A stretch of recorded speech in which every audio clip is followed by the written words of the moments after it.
Today in crypto.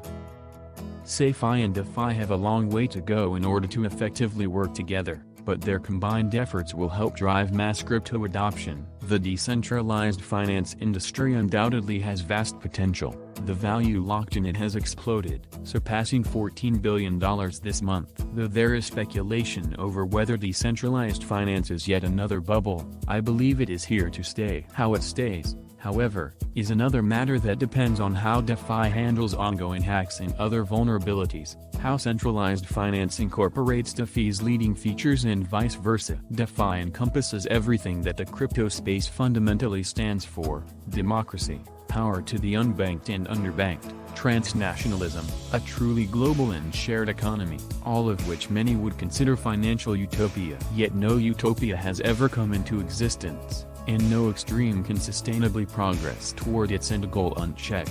The enfant terrible and history usually meet an unhappy end unless they adapt to the realities of a less than utopian world. A golden mean between CeFi and DeFi must be met. Both factions stand to benefit from it, as does the whole space. Related, was 2020 a DeFi year, and what is expected from the sector in 2021? Experts answer a lack of comprehensive and effective security auditing in DeFi has led to millions of dollars worth lost from hacks, which, seen through the lens of the world outside of crypto, where the CeFi DeFi distinction is blurred, damages the reputation of the entire space. Within crypto, this has very much positioned DeFi as an enfant terrible, and for good reason.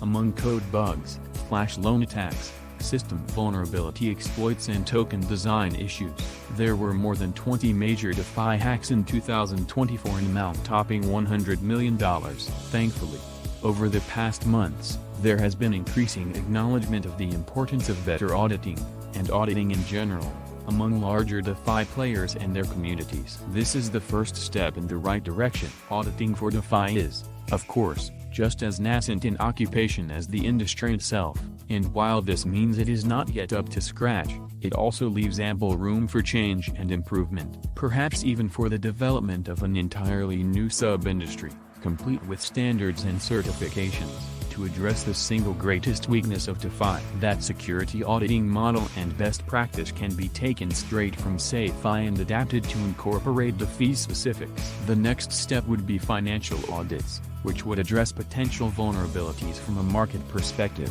This would be a collaborative effort between traditional and digital finance, and it's something that CeFi players are leading the conversation in. With these issues covered, another DeFi challenge would be partially tackled: attracting institutional investment to guarantee long-term development. While DeFi's anonymity, by default, inhibits large-scale capital inflows because institutional investors cannot enter into contractual obligations with an anonymous counterparty, better security would facilitate a relationship between CeFi and DeFi in this direction. A similar issue emerges on the retail side, which is just as important in driving mass adoption. The complexity of most DeFi platforms makes them inaccessible due to the high degree of technical knowledge required to use them. This limits DeFi platforms' chances of expanding their user base, in turn, making a breakthrough into the mainstream unlikely and stunting their growth potential. CeFi products, on the other hand, enjoy much greater adoption rates due to their user-friendliness and proximity to traditional digital banking tools. These formats can be transferred onto DeFi protocols to enhance user acquisition and retention.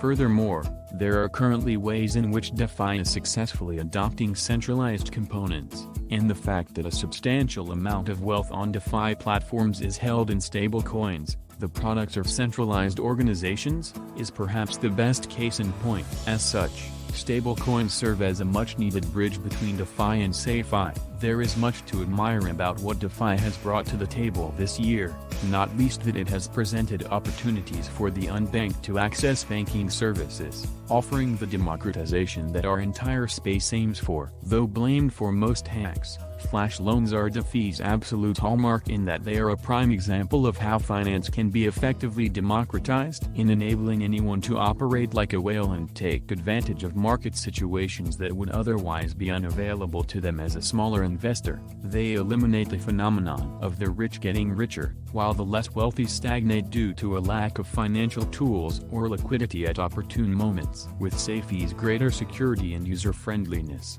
these opportunities can be amplified and presented to an entire market of potential unbanked and underbanked users. There are also positives to take from some of the DeFi projects that collapsed this year. The right to fail is an important part of the learning process for an industry as young as ours that makes us more resistant, even anti-fragile. This is in sharp contrast with traditional finance, where mistakes, big and small, are swept up thanks to governments and central banks' interventionist policies. I believe this to be the fundamental flaw of the current financial system. Our space demonstrates how the true forces of the market are played out, and DeFi, with its many hacks over the past year, has illustrated this perfectly. I admire the likes of Harvest, Value DeFi and Yem for flagging their mistakes. It goes to show that the whole crypto space, in general, is maturing and growing stronger. As DeFi currently stands, it is unlikely to spill over the borders of its own niche. Despite the steep climb we witnessed in 2020, it will plateau over the coming year as some projects fail and disappear, while others adapt and put into motion mechanisms to self-regulate, giving way to a more sustainable modus operandi that is better aligned with CeFi's. A combination of DeFi's ideals, a system without vertical authorities where proceedings are democratically and transparently agreed upon by the community, and the security measures and ease of use brought by CeFi will facilitate mass crypto adoption to ultimately yield a fairer financial environment. The views, thoughts and opinions expressed here are the authors alone and do not necessarily reflect or represent the views and opinions of Cointelegraph. Hit the like button and subscribe to the channel.